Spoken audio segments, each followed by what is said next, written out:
Hello, hello. Good afternoon, evening, and night, everyone. This is Harrison from Rock Daydream Nation, and you're watching Grab a Stack of Rock.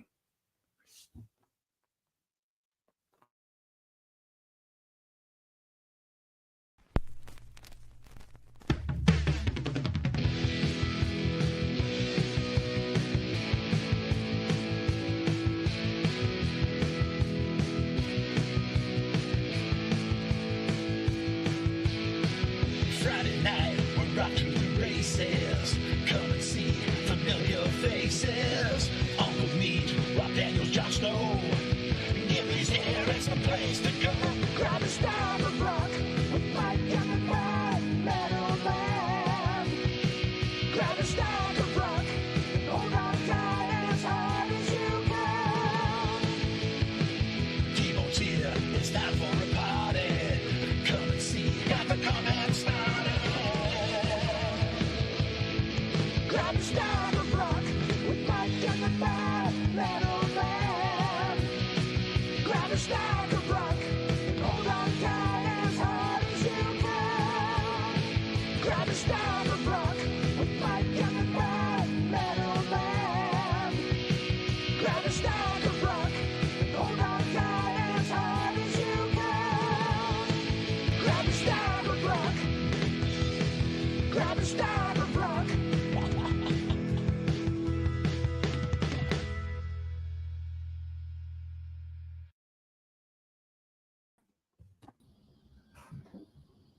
Good evening, folks. And Peter, you're shaking your head. Oh, and here is Ashley as well. Welcome to Grab a Stack of Rock this evening. Thank you, Peter and Ashley, for joining us this evening. How are you? Well, Ashley, I can't see, but how are you doing, Peter? Doing well. Thanks. I'm all right, mate. How are you? I can't see you, Ashley. No. But this is that's what happens when you do live shows like we do. So I'm going to stay a little spiel. Maybe Ashley try logging out and logging back in again. Sometimes that does the trick. Fuck's sake, But man. Right. Okay. Maybe you didn't pay the electricity bill. Anyway. That could be it. Full disclosure, as most people know, I had COVID a couple of weeks ago, so we did a recorded episode last week. We kind of put the Iron Maiden series on hold. So that was last week. This week, I seem to have ended up with some kind of back injury. I am currently on some kind of high-powered Aleve. Sitting is quite difficult, but I'm going to do my best here tonight. You might not hear a lot of laughter out of me because it physically hurts to laugh. Anyway, tonight's show was actually Ashley's idea. He wanted to do show off some new musical arrivals. So hopefully he can get his camera together, because otherwise we'd only be getting an audio version of what he has available.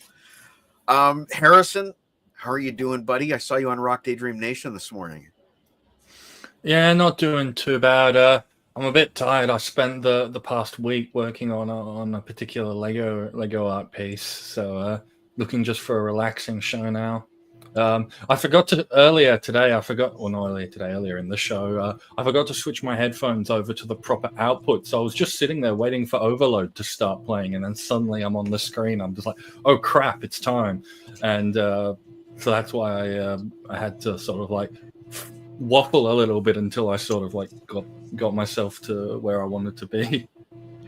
All right, well, I have some good news, which is Ashley now has video, and for the very first time in Rock Daydream Nation. I see. Look, I'm saying your show's name. I almost said this is Harrison from Grab a Stack of Rock. You're watching Rock Daydream Nation. This joke has gone so far that now I'm confused as to which reality I live in. Okay, so for the first time in Grab a Stack of Rock history, we have 3 Australians versus 1 Canadian. Welcome to the show, Ashley. Good to see you again. Good, mate. How are you? Doing real good, thanks. Can you hear and see us okay? Yes. Yep, no problem. Can you hear me okay? I can hear you fine. Excellent. And I think, Peter, this is your first time on screen with Ash. Yes, we've texted and messaged for a considerable period of time, but first time I've seen him live. So hello, Ashley. Yes. Good day, well, mate. How are you? Good. I am extremely happy and proud to have brought this gathering of gentlemen together. So again, this was Ash's idea. He wanted to do a new musical arrival, so that's what we're going to do. And as usual, we are going to kick it off with Harrison, and we'll go around in a circle. So Harrison, I have 4 items to show off in total, one being a fairly large box set. So how do you want to do this in rounds? I've got a standard 3-round setup. I suppose you could do the box set maybe at the very end after we've all done our 3 rounds. Okay, so that's what we're going to do. We're going to do 3 rounds. So think in terms of splitting your stuff up. Maybe you start. That way it's like you, me, and you're basically interspersed with everyone. Well, you know what? I've been hyping this up enough. I've been wearing the shirt. I want to open the damn thing. Let's start with the box set. Let's do it. So this is the Queen 1 box set, which is a remixed version of the first Queen album, which were originally called Queen. And I guess they felt that the altered results are, significant enough. Let's retitle the album. Let's call it Queen 1, because of course the second album is Queen 2. Hype sticker on the front, collector's edition 6 CD plus LP deluxe box set. So we have a 2024 remix. We have a 2024 remix of the Delane Leah demos, which were just announced. 5 of them are coming out on a Record Store Day vinyl. We have remixing 12... demos. That's a bit funny. I know it is. It is a bit odd to think about, isn't it? But that's what they've done. 12 previously unreleased outtakes, backing tracks. I don't know what that's going to sound like. 11 BBC performances and live versions of songs from the Queen 1 album. Okay, let's crack. Oh, there's also a parental advisory explicit content sticker on there as well, I believe. I saw it at the very bottom right. And I wonder, I'm trying to think why. Well, it must be maybe the live before the BBC. He probably wouldn't swear on BBC. I don't know. Maybe there's some swearing on the demos, Yeah. Somebody messes up and you hear something come through. Or just guide lyrics that he's just riffing on. Right, that could be. I guess I'll find out. I mean, they've got a lot of listening ahead of me. This is on Hollywood Records, made in Germany, and I'm sorry for the... There we go. So here it is, beautiful regal purple. That's what the back looks like. It's a single sheet.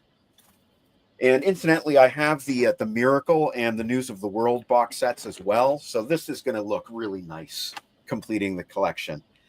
Oh, I like this. I like this. You guys will like this too. Check out the gold. Check that out. You see how that's embossed in gold? Yeah, there. You can see it when I do it like that. Beautiful. That's really nice. I want to be careful here as I do this. So that is the vinyl single record. Very busy, but classic back cover. And my second favorite. Your second favorite? Nice. Yes. It might come in second for me too, honestly, after News of the World. Okay, so we have the CDs, also gold embossed. There they are. Wow, yeah.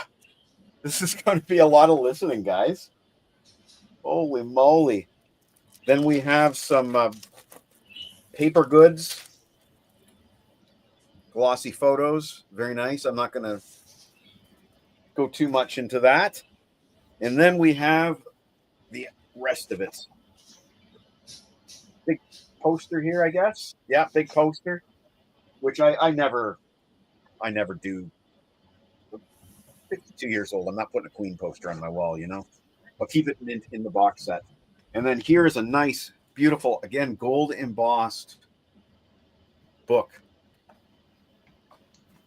I'll show some sample pages. I'm guessing they were opening for Mott on that tour.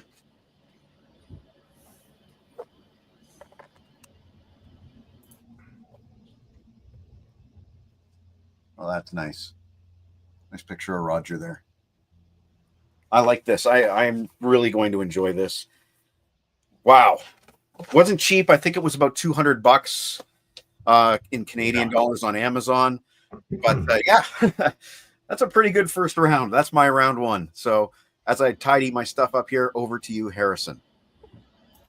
All right, so my first round is sort of just general stuff that doesn't really fit into the categories of the other 2 rounds. So Alice Cooper's The Last Temptation is one of my favorite Alice Cooper albums, and I have tracked down the two, I believe there was only two singles from that album. The first being It's Me, which both these singles have exclusive 1991 live versions of certain songs. In this case, you get Poison and Sick Things, along with the studio B-side of Bad Police Alone. It does say where these were recorded, these live shots. It'll be on the other one. The other one, with a less impressive cover art, Lost in America, although it does have a picture disc, as it sort of advertises on the very minimal front. And this time the live tracks are Hey Stupid, $1 Billion Babies, and No More Mr. Nice Guy. So nothing crazy rare, but in terms of the song choices, but as far as I'm aware, these versions aren't available anywhere else. And they were recorded September 13th, 1991. So that would be the Hey Stupid tour, if I recall correctly. Yeah, All right, Eric Singer so- was on drums for those. Eric Singer from Kiss was on drums for those. Nice.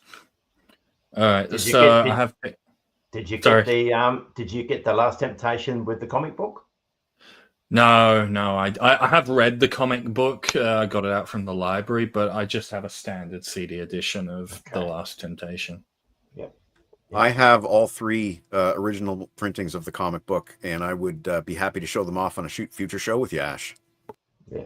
No, I have one somewhere with the CD, but I got it. But where it is, I don't know.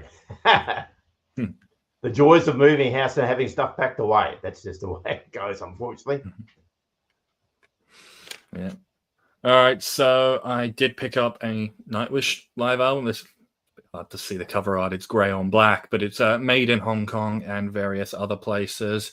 A single disc live album with Annette Olsen on vocals, plus a DVD with a documentary and some promo video. Quite odd that the DVD doesn't include any like live concert footage, but it is what it is. It's a shame though, because I do like Annette Olsen, and she doesn't have very much to represent her live compared to the other two singers. All right, so I've picked up a little some Meatloaf as well. Meatloaf live, great, another black cover, blue on black this time.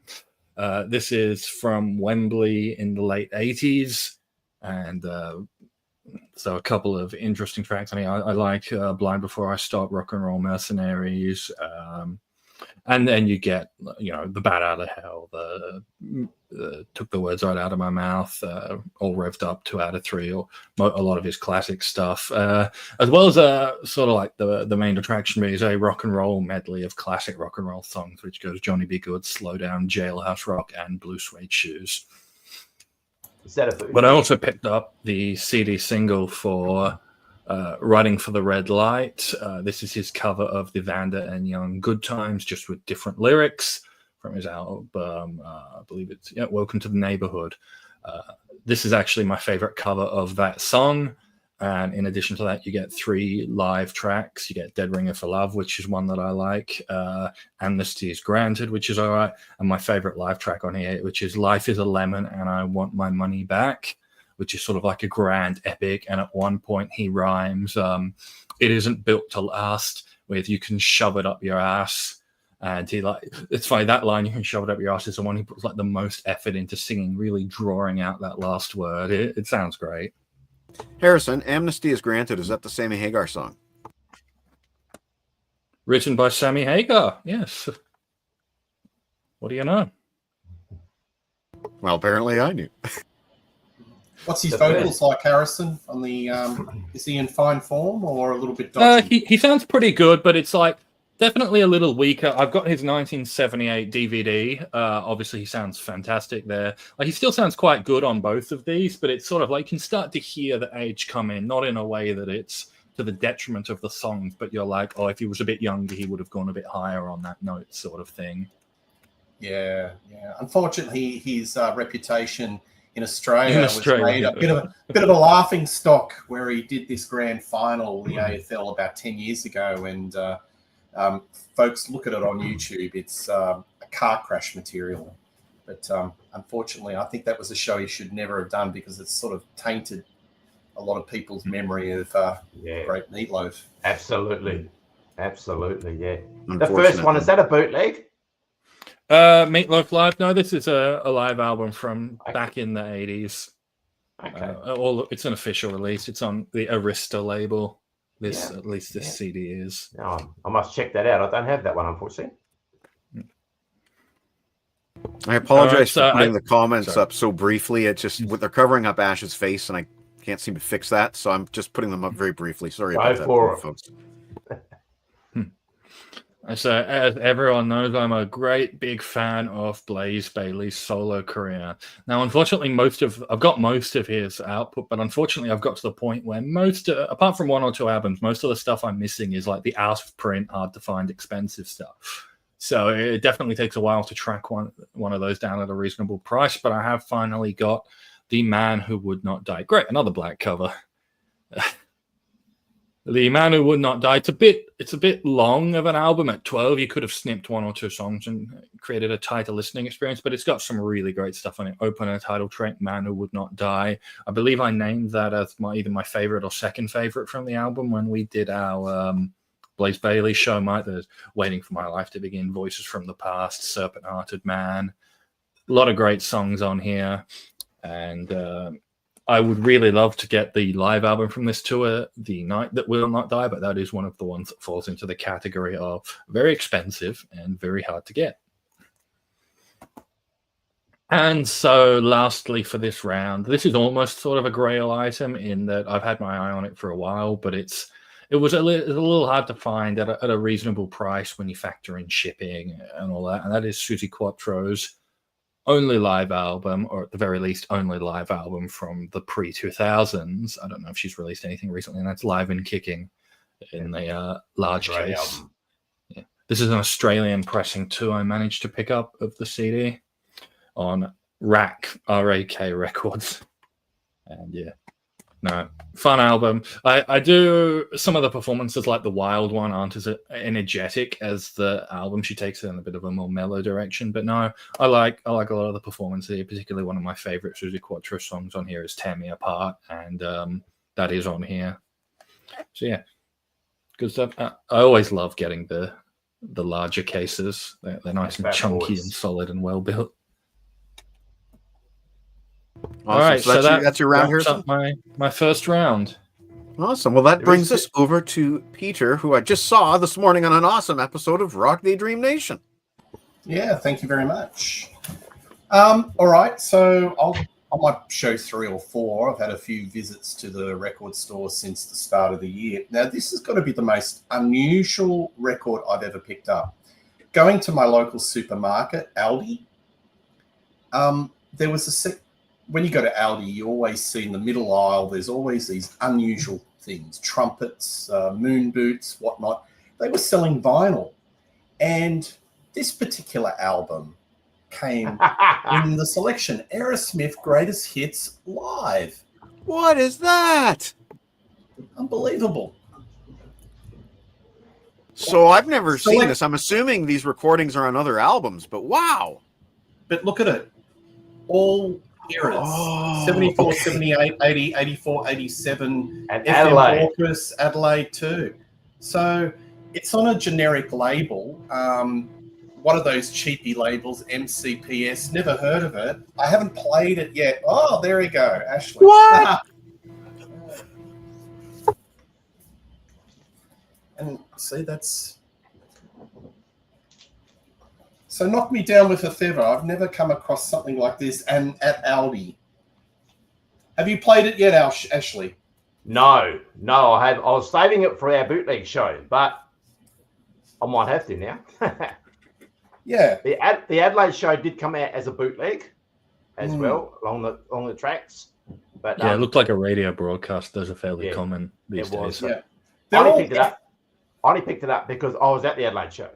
And I think it's the only time that Aerosmith ever toured South Australia. And yeah, I found it in there too. There was some other ones there as well. There was Tom Petty and there was a Madonna one as well. But no, I grabbed the Aerosmith one. for sure. Yeah. When I see bootlegs, I always make sure that it's FM because it's going to be good quality. If it doesn't say FM, it could be off a cassette player, it could be off a reel-to-reel, and it may be extremely dodgy. But when you see FM radio broadcast, it's going to have some sort of high fidelity. So I haven't played this yet, only recently purchased, but this goes in the category of the weirdest purchase I've ever bought. So there you go. So is Aldi like a general store kind of thing? Like they sell a little bit of everything? Yeah, they do. They do. It's like your supermarket. One aisle's the dairy, one aisle's the confectionery in the middle. A little section for this particular week, records. Wow, and a real winner there too. And Buffalo Crows, also from Australia, also saw that album at Aldi. And stay tuned, folks, because we may have a look at some Buffalo Crows music in a little bit. Fantastic. My wife calls them the naughty aisles because that's where you find stuff that, oh wow, might grab that. Sometimes you have chainsaws in there. Somewhere you have tents, canoes, you name it. Anything can pop up in Aldi. Absolutely. All right, the next one I'm going to focus is a band called Trapeze. Now, this was a band that Glenn Hughes was in before he went into Deep Purple in 1973. But this album I'm going to pick up is the one that doesn't feature Glenn Hughes, and it features Mel Galley on vocals. And it's Trapeze Hot Wire. So this came out in 74, 75. Pete Wright on bass guitar, Rob Kenrick on guitar, and you've still got Dave Holland on drums. Love it. It's great. I actually prefer it to some of the earlier Trapeze albums, so I'm a little bit contrarian, the Glenn Hughes fronted. But there's a song on this album, Mike, called Backstreet Love, and it sounds exactly like All or Nothing. So when I did a recent show with Reed Little, and we were talking about best, worst Whitesnake songs, and I was saying that Slide It In my opinion, is very much a Mel Galley project because a lot of those songs came from Mel Galley and the genesis of his work, whether it was in Trapeze, whether it was in Phenomena. And this is an example of this album. You can hear little riffs. You think, oh, that sounds familiar. And, that's on the Slide It In album. But this album's really funky. It's got a lot of groove. And I tell you what, I think Dave Holland is a great drummer. He's right in the pocket, straight up and down. I've always loved his work with Judas Priest, but on this album, it's just right in the pocket and there's just so much groove. So Hot Wire. What? An old high school buddy of mine, Rob, used to say Dave Holland, great drummer when he's playing that kind of funky stuff, but maybe not the best fit for Priest. And of course, there's argument pro and con, but definitely I think a better fit in Trapeze, my personal opinion. Yeah. Look, British Steel, I think he's perfect for that. I prefer him playing British Steel, which is like 4 on the floor, a bit more straightforward. But I couldn't imagine him doing a Painkiller or doing the double kick, or when they wanted to compete with the Slayers and the Panteras and all that sort of speed metal. But for that sort of era, that I think he was fine. But anyway, Hot Wire, that's a recommendation. Trapeze, Elton John. I'm a huge fan of early Elton John. I think up to about 1975, I think he had a fantastic run of albums.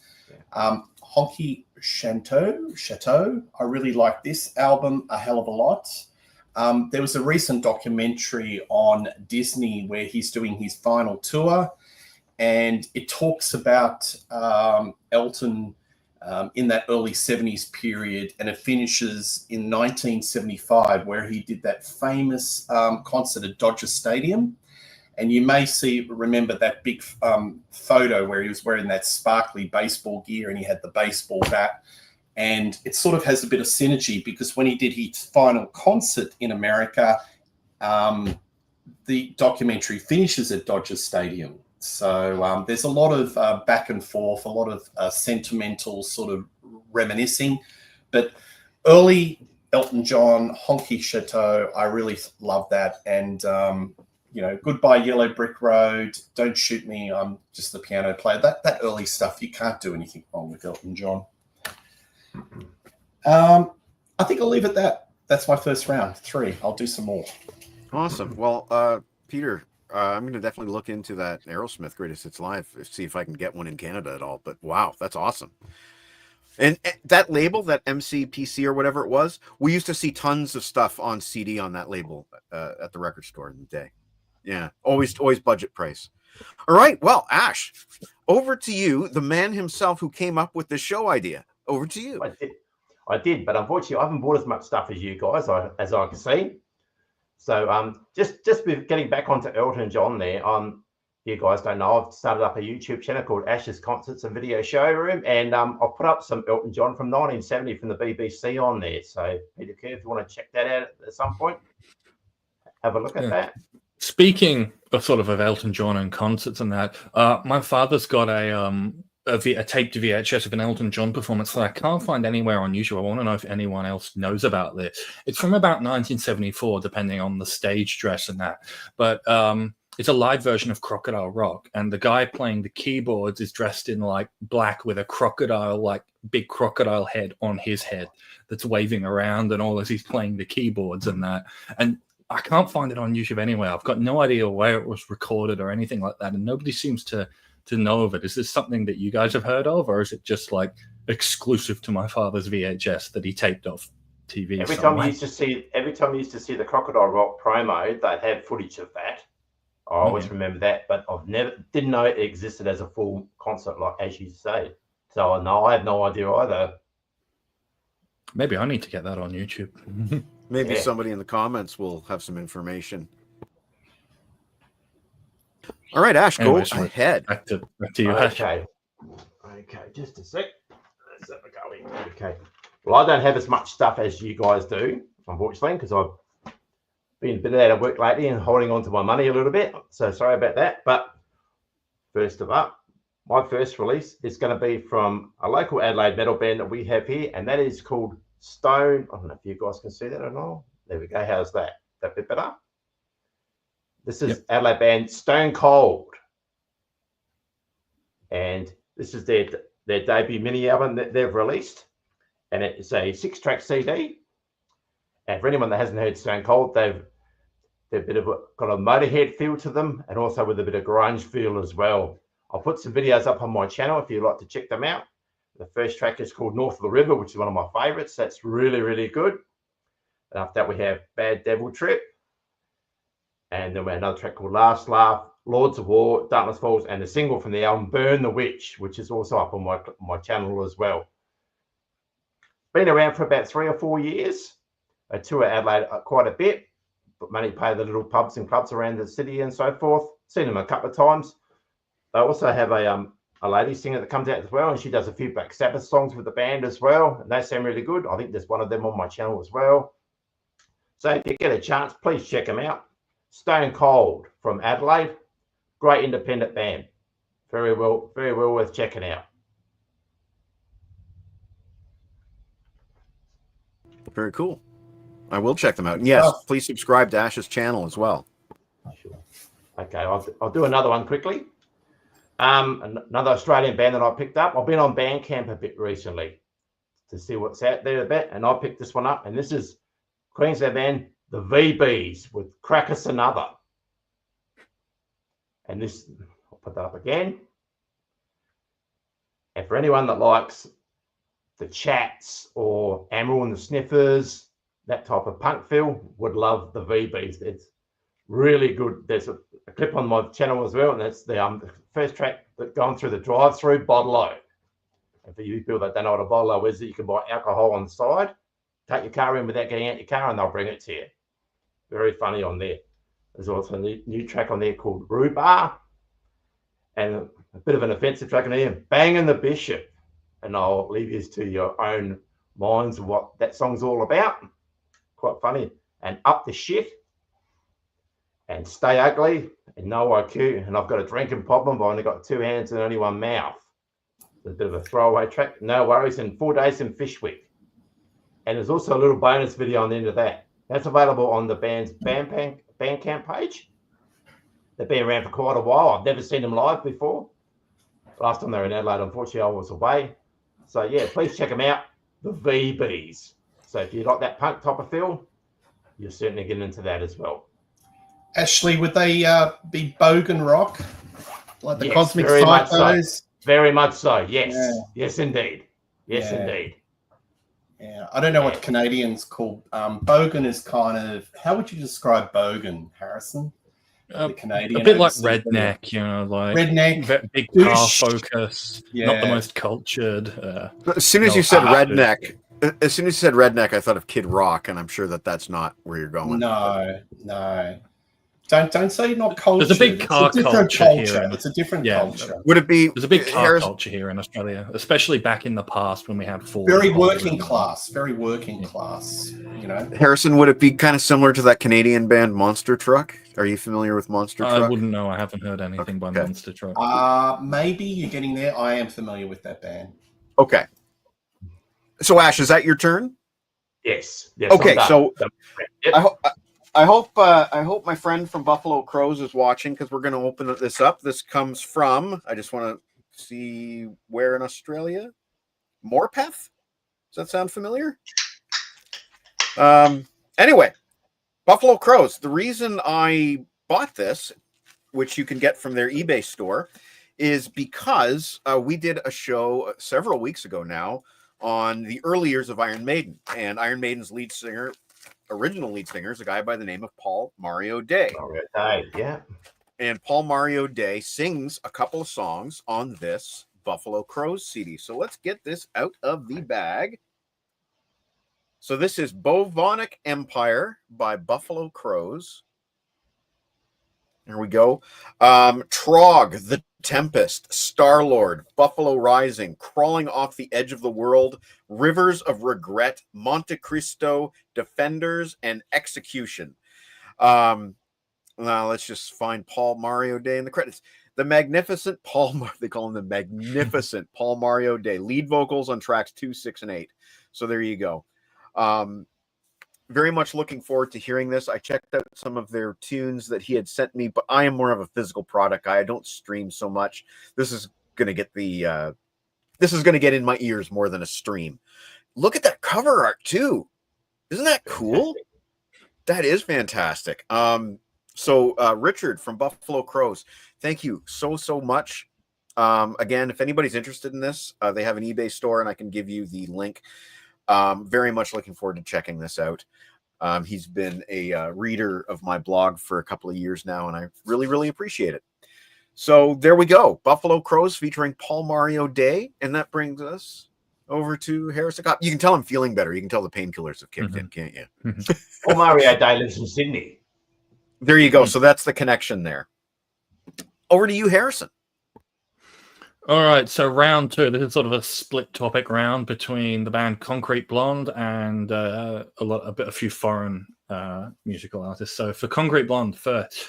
So this is Triple J Live at the Wireless. It's a compilation of live performances of bands around 1990. There's a Faith No More song on here, Falling to Pieces, for anyone who is interested in that sort of thing. The rest of the bands on here, except for maybe like Archie Roach, I don't recognize. But the Concrete Blonde track is a performance of Make Me Cry from their first album. But also on here is an Andy Preboy performance of Tomorrow Wendy. Now, Tomorrow Wendy is a song made famous by Concrete Blonde, but it was an Andy Preboy song previously. But Jonette Napolitano of Concrete Blonde was a guest vocal, basically doing some backing vocals on the original Andy Preboy version, and then she recorded it with Concrete Blonde with her singing lead. So this is an Andy Preboy performance of Tomorrow Wendy with Jonette Napolitano of Concrete Blonde singing, which is a really cool rarity. Andy Preboy did open for Concrete Blonde on that tour, but other than that, I don't think they've performed together. And Andy himself actually performs piano on the Concrete Blonde performance of Make Me Cry. And so that's what the inner disc looks like. Good stuff. Speaking of Make Me Cry. Here is Concrete Blonde's debut album. Now, the thing with it is that I've been so focused on getting all these rarities from the band that I've sort of neglected to pick up studio albums. So I'm going back now and sort of grabbing a few of the studio albums. So this is the first one, released in 1986 originally, and you can still hear a little bit of 80s synth in some of the song intros, like particularly Dance Along the Edge starts with this very recognizable mid-80s synth. They are what became, when they did go on to become what is known as an alternate rock band. So these songs aren't like covered in synth, but there's a very distinctive opening to Dance Along the Edge, which is one of my favorite tracks by the band. But you've also got True, Still in Hollywood, Make Me Cry, as mentioned, Cold Part of Town. These are all songs that either went on to become a bit well-known or get performed on their live album. An instrumental version of True is also on here for some reason. They just, an instrumental version of one of the album songs. And I'll Chew You Up and Spit You Out, which I believe is a bonus track because it's an alternate lyric version of Still in Hollywood, which is a great rocker, by the way. Even though they are sort of mainly known for their alternative rock in the 90s, Concrete Blonde have covered a few other styles, almost thrash metal on a couple songs, and they always sound great doing these different genres. So the last pickup for the band, at least the last pickup that's arrived in the mail to date, is Mexican Moon, which is a few albums later. This is from 1993. And this has some great tracks on. I mean, the title track, which also has a Spanish translation, but it's not a true Spanish translation. It's like a very literal, like it's not accounting for grammar or anything. It's just word in Spanish in the order that the words were in English. And that's the closing track, Bajo La Luna Mexicana. But, Heal It Up is an amazing song which showcases Jeanette's vocals. Like, there are a few songs like Someday, Heal It Up, that Walking in London in particular just show how fantastic a vocalist she is. She is my favorite female vocalist of all time. Great bassist, too. Good. Great bassist. Oh, yes, she plays bass at the same time as well while doing it all. But one of my favorite track on this album is, I hesitate to call an opening track a deep cut. That's something I've learned from our discussions, Mike. But it was a song I hadn't heard before. It was the opening track, Jenny I Read, which is this really heavy atmospheric number. Sort of like has this. Oh, sorry, disc fell out when I opened the case. It has this slower groove to it, and it's really an awesome song. And I can't believe I've gone this long without hearing it. Here's a funny thing that Tim will really like, because these guys, the band's on IRS, how IRS, the logo is that little dude with the trilby or the fedora. Well, on this album, instead of his regular hat, he's actually wearing a sombrero. I don't know how well you're going to be able to see that, but right next to that skeleton's head, you can see IRS, and there's a little fedora on here. Well, let's see if that's neat. That's brilliant. That's really cool. Tim would appreciate that touch. Yeah. Yeah. So I guess I'll field to the rest of the panel. Are there any other like albums or band logos that you know of where the label logo has received like a special one-off alteration like that? Because I think that's really cool. There's this little detail for if you look closer at the back cover. I can't think of any real examples. No. I reckon there are, but it's in the back of my mind, so I've got to just bring it out. All right, so now going to the foreign language part of this round, there's a couple of bands I've picked up which sing in a different language. The first one, apologies to anyone who's Finnish because I'm probably going to butcher this, but Ella Kaleset is how you would pronounce it with an anglicized pronunciation, and the album is In Humpa We Trust Live. Now, a bit of background, these guys, they play a style called humpa, which is like this polka jazzy style with Finnish lyrics, and they basically do these sort of like humorous polka covers of famous songs and a couple of original songs. So on here, this is a live album. On here there's like Kids in America, there's Kisses I Was Made for Loving You, there's Metallica's Enter Sandman, a whole bunch of variety of different things. There's The Doors, Light My Fire. I first discovered them on a Wacken compilation where they performed Van Halen's Jump, which is just because they don't call them by their names. Like if you can see this, they've got like funny made-up names. So Van Halen's Jump was just Humper. And Kids in America, for some reason, is Heil Humper. And, there's a song called Dummkopf on here and all sorts of things. It's a bit funny. Like, sure, it's not an album that I'll listen to very often, but as my physical CD collection is an extension of my musical tastes, it would be incomplete to not have an Ella Set CD in there, because it wouldn't be entirely representative of my musical taste. So I'm glad to have this, even if it's not something that might not get regular rotation, because it is a bit of an acquired taste. All right, and now to France. Sorry, would that be similar? Remember when I posted that band Fin Troll? Would that be similar to Fin Troll? I can't remember what they sound like, unfortunately. They did have an accordion player in the video, so that's why I thought. Yeah, unfortunately, I can't comment on that. I guess sort of like a bit of like Weird Al with because he does polka sometimes, better, Finnish lyrics. But yeah, I honestly can't find anything to sort of like tether them to be like, it's like this, because they're very unique.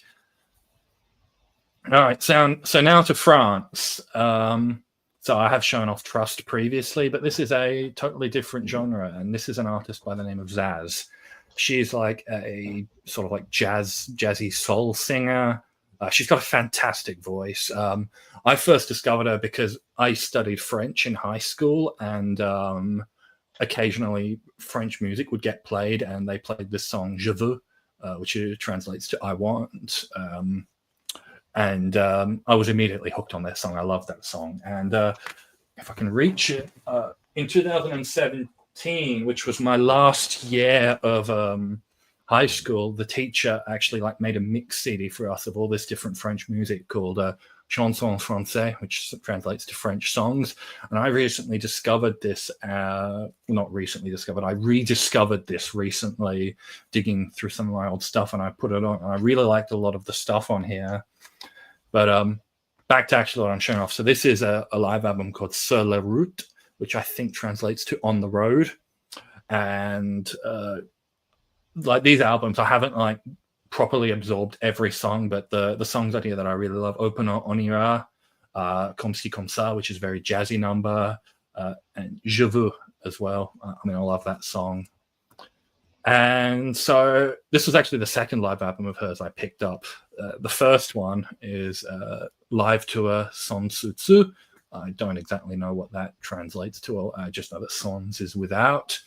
And the cool thing about these two albums is that there's like no overlap other than Je veux, which is her most well-known song. I think that every single song on this album, performed on this album, is different to this album. So great value there. But this one, Les Passants, Je veux, Porte Coton, and Au Détenteur is my favorite. My favorites, like Au Détenteur. Sorry, it's Detenteurs. So it's a bit of a tongue twister, but that's almost like a heavy rock song almost. Like she really gets to show off her vocals, and it's got a bit of a heavier groove, some guitar to it as well. There's a little bit of musical variety, but yeah, it's sort of like that, like jazzy, great voice, sort of like, because there's guys with like cellos and stuff on stage as well. Yeah, it's great. Both of these are CD DVD combos, so I get to watch it as well. But no. All right, so that rounds out my second round. All right, well then over to Peter. Okay, I'm a bit of a stickler. I love soundtracks, and especially blaxploitation soundtracks of the early 70s. This was a Black Friday release, which I got earlier this year, and I'm talking about Isaac Hayes and Truck Turner. Oh, wow. Don't know if you've ever seen the movie. It's a killer. It's exploitation at its best. There he is. Look at him. He's just. I love the proportion of that photograph. If you like Shaft, you like Isaac Hayes and a lot of wah wah guitar. This is the album for you. And there's the middle section. So it's over 2 discs, and it's killer. I love it. And the movie, as I said, it's worth seeing. It's also got Koto from Live and Let Die and Alien.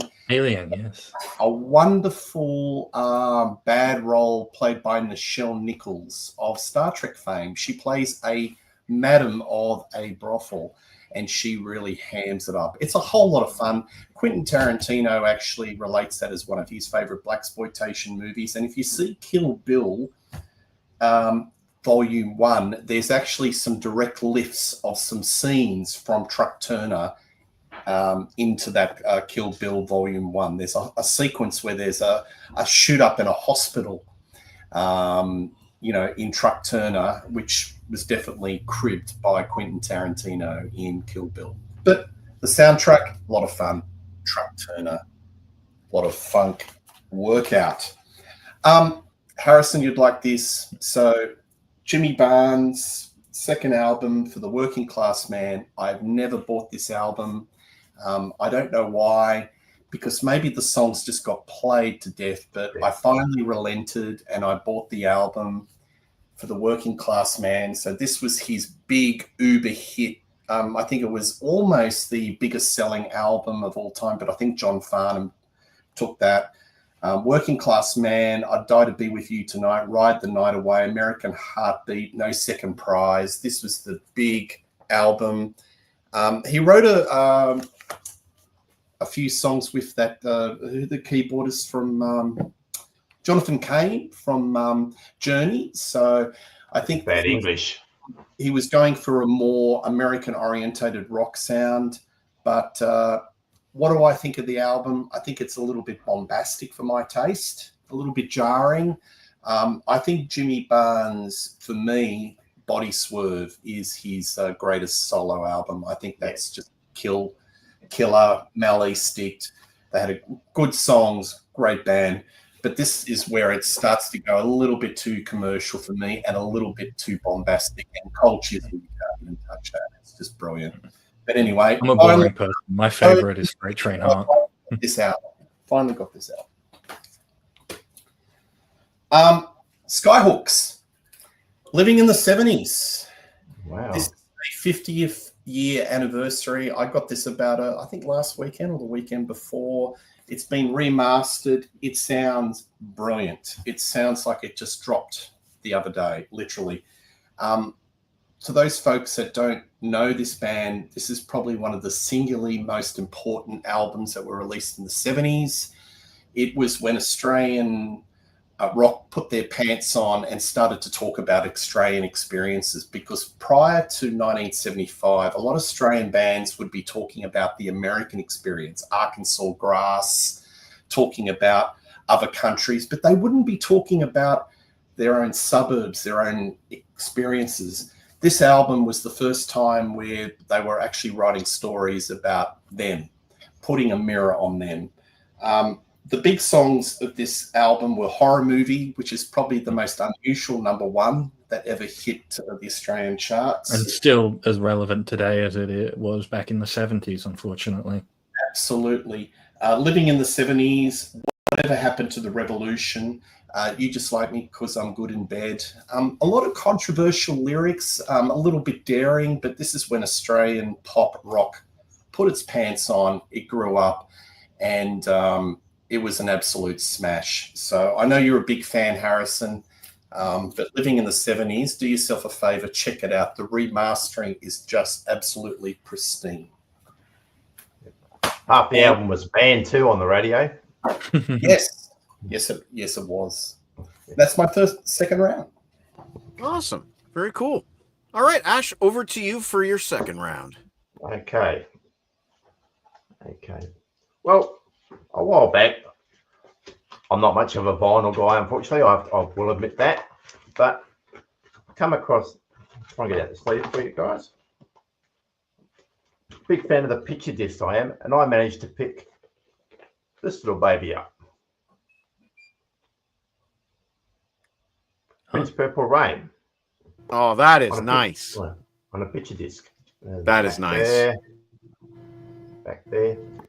Now, my experiences with Prince is, back in the day in the 80s, I was known to have a mullet, like we all did in the 80s, and I was a full-on hard rock metal dude with in the thrash and that. And Prince was an absolute no for me. Wouldn't listen to him at all. Couldn't even get into his music at all. And it wasn't until later on where I met my partner, which ended up becoming my wife, and she introduced me to his music. And he is, without a doubt, an absolute one of a kind, very talented musician. There's no question about that.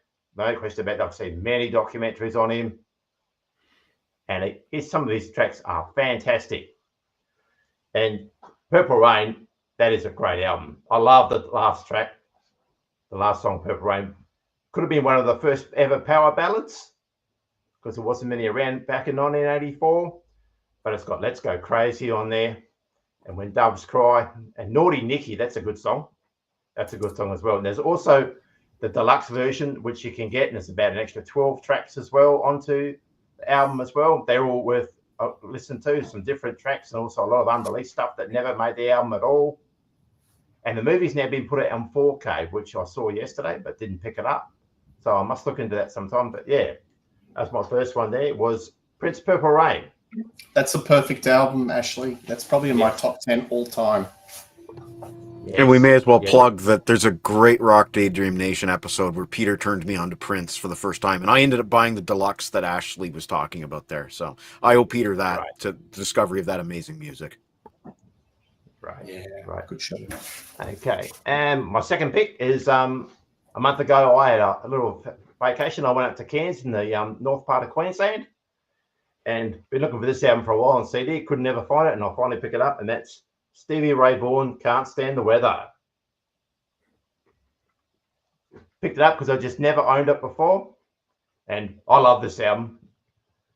And if you're a fan of Jimi Hendrix music at all, and you put this and you've never heard Stevie Ray Vaughan before, and you put this on, you think, wow, where did this Hendrix album come from? Because it's very much alike. But killer tracks on this album and all. I must admit, I'm not a huge fan of Staying Swaying at the End. It's got a bit of a jazzy feel to it as well. I must admit, I'm not a big fan of that song.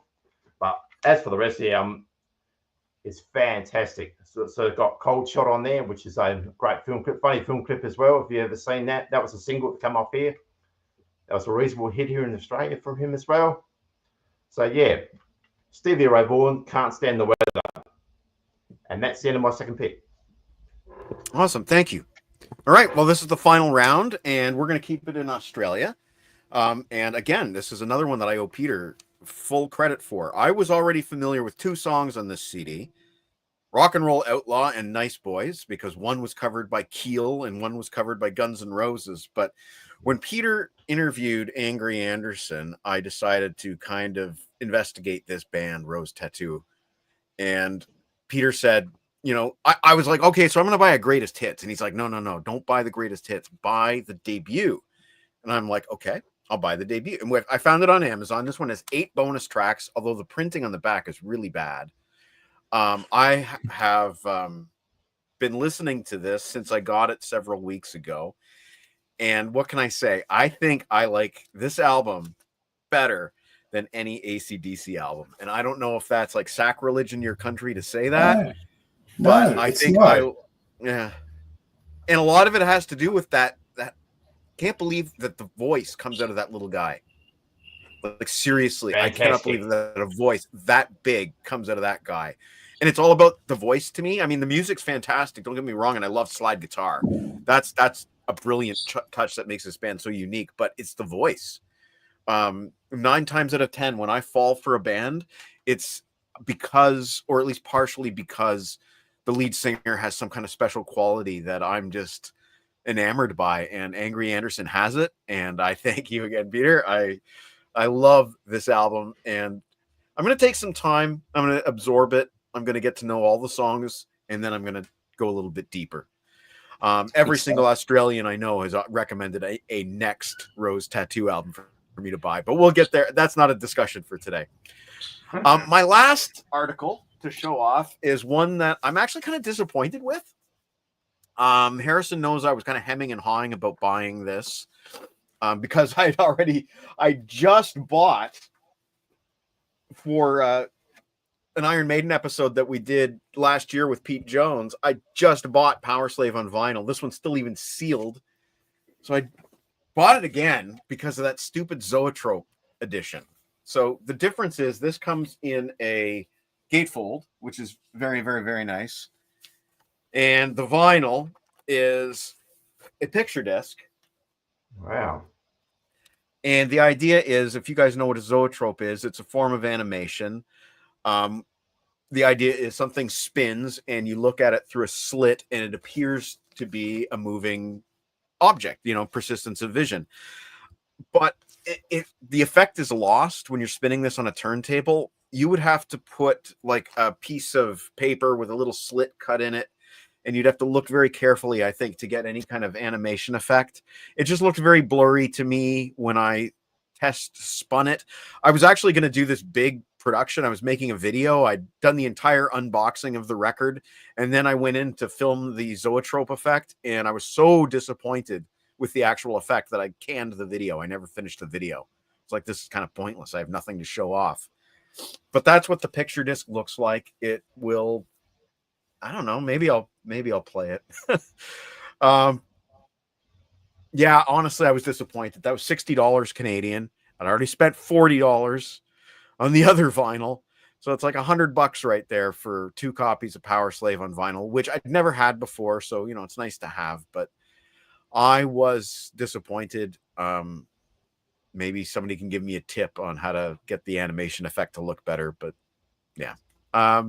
Sorry, I kind of ended my own show on a downer. So Harrison, can you redeem round 3 with some better picks? All right, round 3. So the topic for this round is basically the community, either purchases that were directly inspired by a community member, or it's I've bought an album and I'm like, oh yeah, so and so likes this band. So first up, Wasp, Live in the Raw. This is a live album originally from 1987. It had the 2 songs that I wanted to have on it, which were Wild Child and I Want to Be Somebody. But there's also a lot of other songs on here that when I listened to it, I enjoyed very much.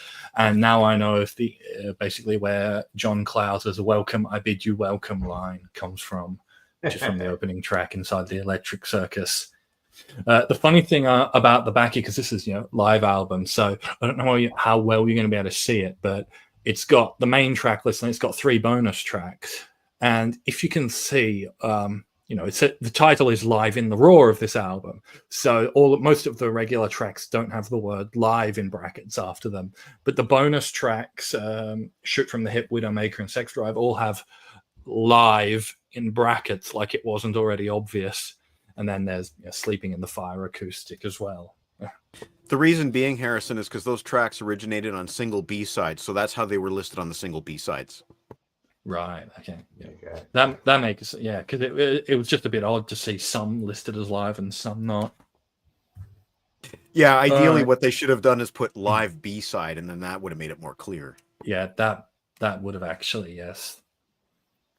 All right, so the next one is actually from a community member who's just a guy that I play soccer with, and he played Rammstein's Du Hast for me, and I liked it very much, so I bought the CD single, which the tracks are just Du Hast and then a single version, and then a couple of remixes. So I guess if there's anyone out there who's more of a fan of Rammstein, do you know what the best live version of Du Hast would be? This is something I'm putting out to everyone because, as you know, when I find a song that I like, the immediately next thing I do is try to find a good live version of it. Well, they do have an official live album. I don't know if you've checked that out or not. They have a few, I think, so I'd like to narrow it down if somebody thinks, oh yeah, this one's really good sort of thing. All right, so a couple for Rob, soundtrack related. The first... Oh, great, another dark cover. Assassin's Creed 4 Black Flag, the video game soundtrack. This is just the score, not the shanties. But no, love the game, love the score. Happy to finally get this. And another one for Rob, a promo disc version of Duel of the Fates. Essentially a single for it. But just the one track on the disc. As we all know, this was a mega hit. Arguably the most famous of the Star Wars tracks, other than maybe the main title theme. Yeah, no, that's a cool find, Harrison. That's really neat.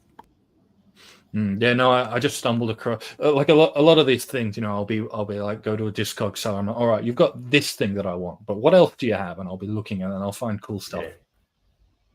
So yeah, I've spent a lot of money on additional purchases.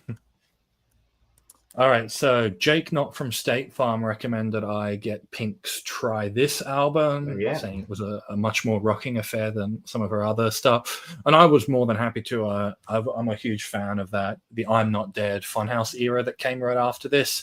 And buying this basically completed all of her album and live releases for me, from Misunderstood through to Funhouse Live in Australia. So that's 4 studio albums, 3 live DVDs. So I haven't been able to give this a full listen, but there are definitely songs on here that I love. I already knew about Trouble. Feel Good Time Towards the End is good as well. I need to give it more listening, though, because I haven't had a proper amount of time with it yet. All right, one for Mike, and I think a few others, but not Jon Snow. Dream Theater, A Change of Seasons EP. It's got the main Change of Seasons suite, which I haven't given the proper time to yet because it's 23 minutes, but the main reason I bought it is for the other 3 tracks. One of them's an Elton John, well, I was about to say it's an Elton John medley, but it's Funeral for a Friend / Love Lies Bleeding, which is how it is on the original. I love that track of Elton John's, and I like the Dream Theater cover. Perfect Strangers, which is actually my favorite cover on the whole album. It was the one I was least excited for because it's just Perfect Strangers, but it's an awesome rendition of a great song. I love the singer's take on it as well. And then you've got a Zeppelin medley, the Rover, Achilles' Last Stand, Song Remains the Same, some great songs there. And then one that's called The Big Medley, which is a bunch of different tracks. In the Flesh, Carry On Wayward Son, Bohemian Rhapsody, Love and Touch and Squeezing, Cruise Control, and Turn It On Again. So Genesis, Queen, Kansas, Pink Floyd, and a few others. And then the alternate sort of inlay is the dark, the hot summery one, which is this is what Australia's like right now. If anyone was wondering, somebody earlier mentioned the song "I Can't Stand the Weather." That's how I feel about Australian summer. Damn. And lastly, for this round, a Glenn Hughes album, "Return of Crystal Karma," which as you can see, the limited edition, which features a bonus live disc live in South America with 6 tracks, including the Sabbath one, No Stranger to Love. I don't know very much about this album. I've given it a bit of a listen. I like the state I'm in. Most of the others haven't done too much for me, but based on critical reviews at the time, it wasn't the most well-received album of his. On SPB, you can see the little side cover thing. Do you know much about that one, Peter? Do you have it? Any comments? Yeah, I do. I think he was very prolific, and in that era, in the 90s, he'd be putting out about 2 to 3 a year, or it seemed like that.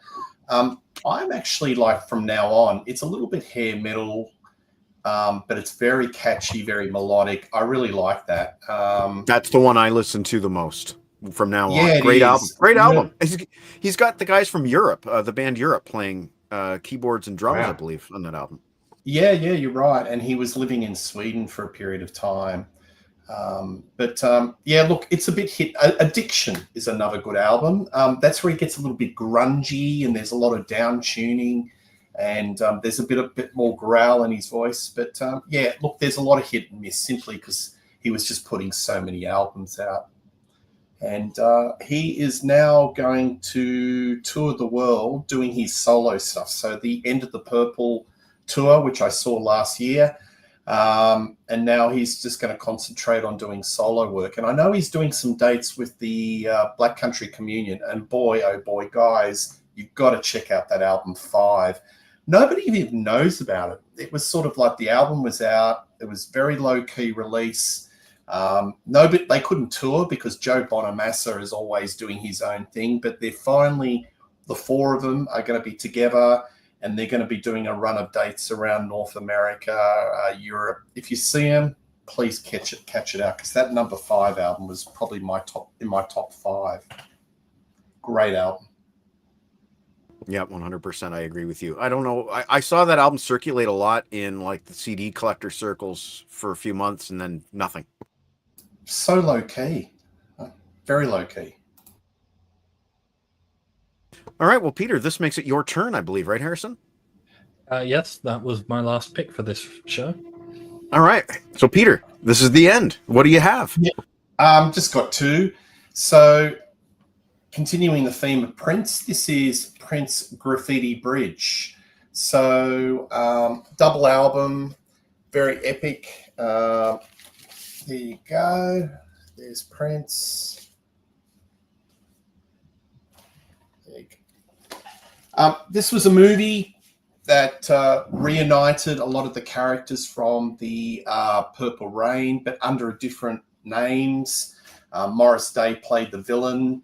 It was sort of a little bit of a love triangle. It wasn't a successful movie. A lot of people regard it as a flop, but the soundtrack is still killer.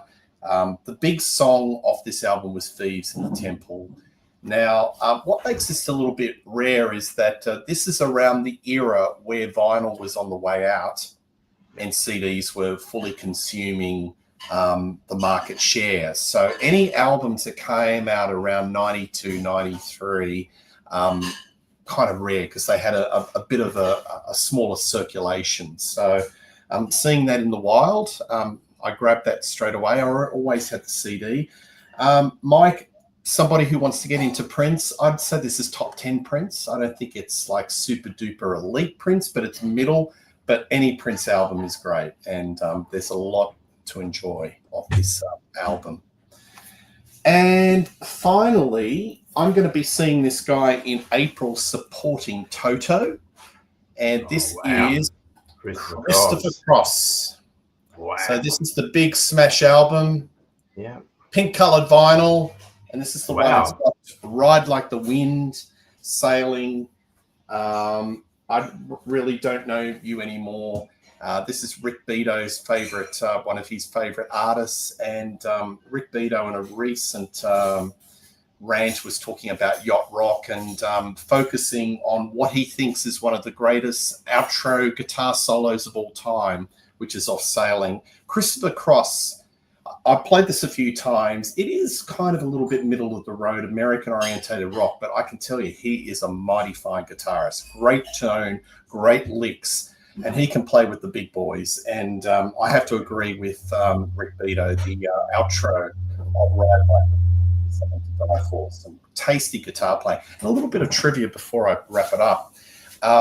He actually played one date for Deep Purple. Richie Blackmore was sick, and it was the late 60s or early 70s, and Christopher Cross was in a band supporting, and they drafted him on stage, and he played a full set. But if you look at the official from the Deep Purple websites, they don't speak about it. It's kind of been written out of their history, but he actually did play one gig and replace Richie Blackmore at short notice. So Christopher Cross, great guitar player. I'm seeing him support Toto. I've always wanted to see Toto. I'm like Tim Durley. I'm a Toto nut. They are just the Muso, Steve Lukather. I think he's the only original left in the band, but I'm really looking forward to that. And Christopher Cross is going to be supporting. So there you go. Yeah. So I too grew up with SCTV, but I do not remember that musical sketch. However, I do not doubt Meat's memory at all. Of course, he's 100% right. But Michael McDonald parody of Ride Like the Wind. So that's a Christopher Cross song, Ride Like the Wind? Yes. Okay. Saxon do a cover of it too. Not very good one at that. No. I prefer they left that in the rehearsal room. And regarding that Deep Purple appearance, it's never been bootlegged to my knowledge, so we will never hear it. But that's a testament to his guitar playing abilities since he was subbing in for Richie Blackmore. So there you go. And then Ash, this is the end of the show. You are taking us out with your final picks. Okay, yeah. Hope that concert's really good there, Peter. I'd love to see that show. Unfortunately, it's not coming to our part of the Australia, but that's just the joys of living in the eastern states. You get everything, don't you? Anyway, when I go out and about, I like to check out some op shops and all that along the way. You never normally they have a lot of crap in there as well, but sometimes you pick up the odd gem or two. And I was lucky enough to pick up a sealed copy of this 8-track tape by Slade, Old New Borrowed and Blue. Ooh. I do like Slade very much. Mr. Durling, take note. Yeah. And I haven't taken out the wrapper at all. I'm a bit frightened too, because if I play it my 8-track tape, I'm frightened it's going to chew it up like a Pac-Man game, but I've just held off. But I've been playing the album a bit on my Spotify account, and will this be my favourite Slade album? Probably no. There is a few throwaway tracks on it as well. I'm not a big fan of Find Yourself a Rainbow. It's got a bit of a piano feel on there. And I'm also not a fan of Everyday, which Jimmy Lee sings a bit on there. It's a bit of change of taste, but there is some cracker rock tracks on there, like My Friend Stan, which was a single over here. I think it was top 20 here in 73 here in Australia. You've got We're Going to Raise the Roof, which is a cracker. Every Day is pretty good. My Town's pretty good. So come out in 74. So if you've never heard Slade before, it's not my favourite Slade album, but it's certainly one of the better albums of the 1970s, and that's Old New Borrowed and Blue. That's a sweet find, Ash. Nice. That's a really nice find. And my last pick, this is a bit of an unusual one. This is another one from Bandcamp, and this is a local. They ran in the 80s, and they're a local band from around the Geelong period, and it's a bit of Christian rock, and this is band Perfect Stranger. Bring it over a bit. And this comprised of 2 demos that the band done from 86 and 87. And it was mainly released on Bandcamp due to the fact of the passing of Jeff Townsend and Martin Fawkes, the bass, I should say, John Wimbar, the bass player. Both of them passed away recently, a couple of years ago. So they released it as part of a bit of a tribute for them. And you got tracks on there. I'll just bring up the track listing for you. You've got tracks like Gimme Wings and Sing, You Find Him Home, Maybe, Crazy J, How Many Times, Modern World, Evermore, Chosen, and Goodbye. And they toured around the Geelong and down the bottom part of Victoria, around the Great Ocean Roadway as well, like Warrnambool and Ballarat, and the bottom part of Victoria there. But if you're a fan of Petra, with a bit of Saga and Marillion all mashed into one, you'll certainly like Perfect Stranger. They're on Bandcamp. That doesn't cost a lot. And I certainly invested a bit of money in it, and I checked it out. And yeah, the budget, how can I put it, the production on the demos aren't the best. As I said, they've done it on shoestring budgets because the band were a bit tight on cash. But if you like Christian rock, I'd say check it out. Very, very recommended. It has a bit of an 80s feel as well, which sort of gives a bit of flavour of when it was done.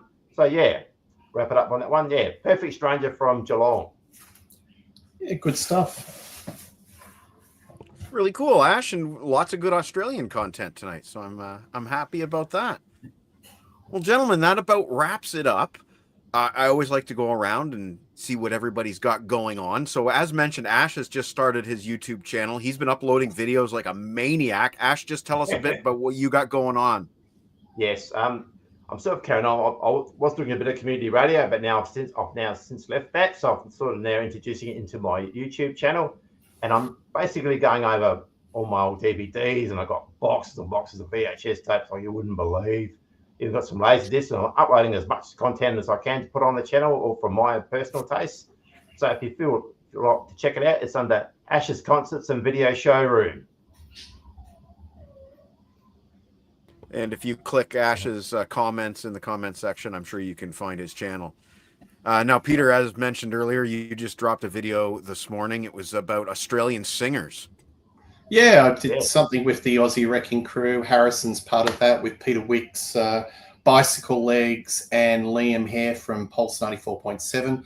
We picked our 10 favourite Aussie female and male vocalists, so that was a lot of fun.